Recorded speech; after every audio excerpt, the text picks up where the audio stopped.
So, good day guys. Today, ipe-present ko yung 70% of prototype using Adobe XD.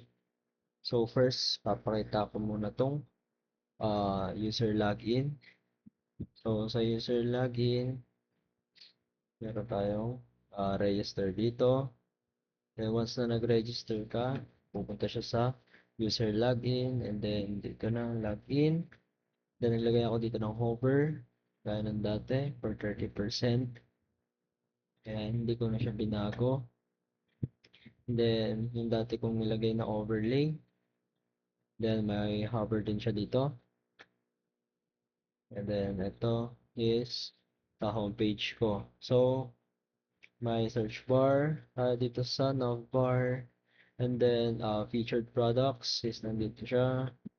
Meron din personalized recommendation. And yung mismong products natin. So, dito naman tayo sa products. So, sa products, uh, dito yung images, price, ratings, and yung button natin for ad, and the wish list. And then, naglagay tayo dito ng categories which is for men and long sleeve for women. And then, ito yung product details natin, product details page. So, andito yung mismong product natin, then yung price niya, then ratings, and then reviews.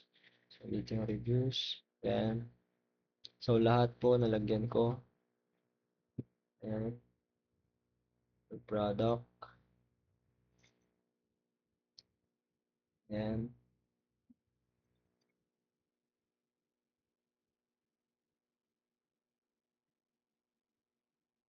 ayan po. And then, next is sa cart naman tayo. Ayan, sa cart, andito yung mismong product natin. Then, yung uh, pangalan ng product, price, and then yung rate niya or yung stars. And then, dito rin yung quantity. And, and then, button for checkout. Then, once na pinindot natin tong checkout is, may magpapakita dito sa checkout na shipping address and payment method options, selections, ganun. So, ito, once na click mo to, then pupunta na siya ulit dito. And then, dito rin yung order summary. So, dito na siya yung order mo. And then, yun, cancel muna natin. Then, next is the user profile. So, sa user profile, papakita na dito yung user information natin and address book. And then, yung order history. So, andito yung order history niya. And then, wish list notification. So, yun. And then, next is the customer support. So, andito yung customer support natin. Yun. So, lock natin muna. And then, pwede tayo mag-order track dito. Yung order track. Yan. And then, try muna natin. Check out to. So, check out. So, yun.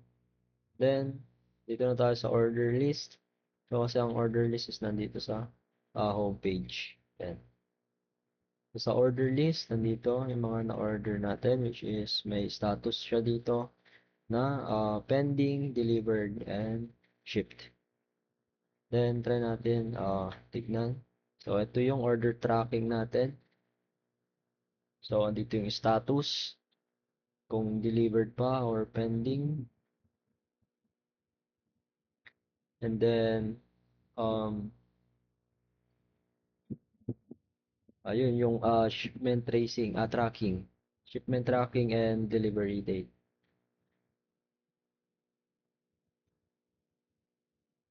And then, um, Yun, tingnan natin sa um, admin. So, try natin sa admin.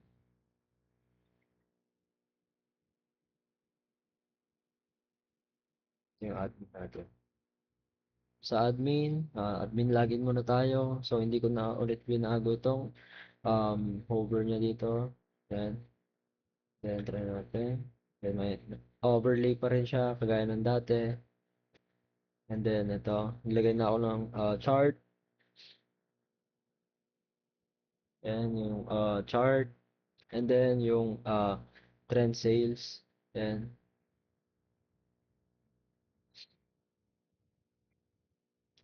and then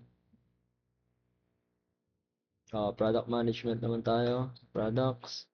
So, sa products, meron tayong add, edit, delete. So, once na-click natin yung add is magpapakitang mag-overlay siya dito. So, mag-add ng picture. Yan. And then, product name, product price, and pwede mo na siyang submit. And then, sa edit naman, mag-overlay ulit. Then, papakita yung product natin. Then, yung edit natin is yung product name and product price. Then, submit. And then, sa delete naman, once sa clinic mo is may magka-overlay na confirmation delete. So, kapag clinic mo yung no, wala lang. Then, ganun din sa yes. Yan. And then, dito naman tayo sa order. So, sa order natin is nakalagay dito yung status niya, which is pending, delivered, and pending.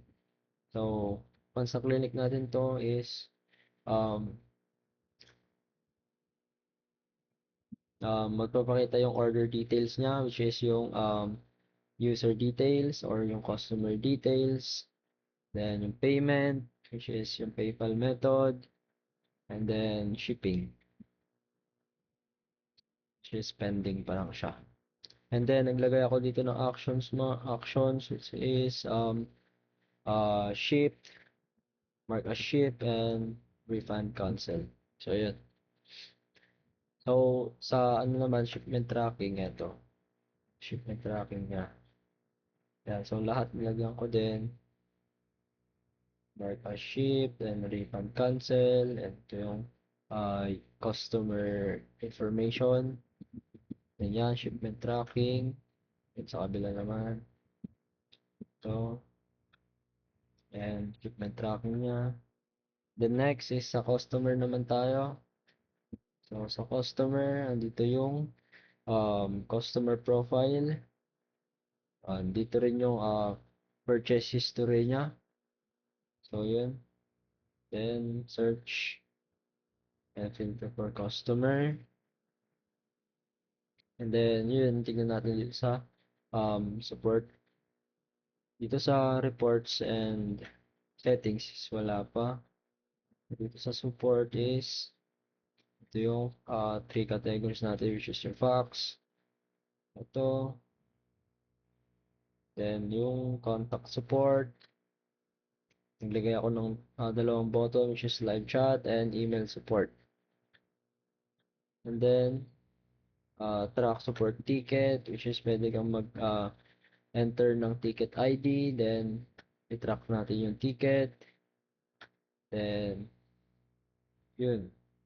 I-logout natin, may mag-overlay. Logout confirmation natin. Then, yes. Punta na siya sa login.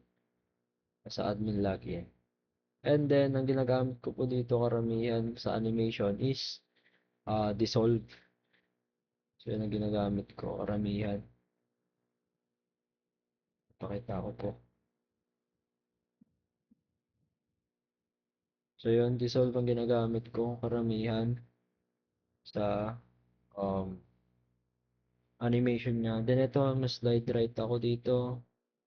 Then, dissolve ulit. Dissolve. Then, none.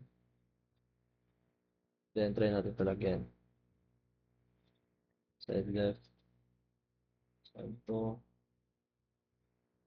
Then, try natin. Customer yun. Ayun. So, yun po. Yun lang po. Thank you.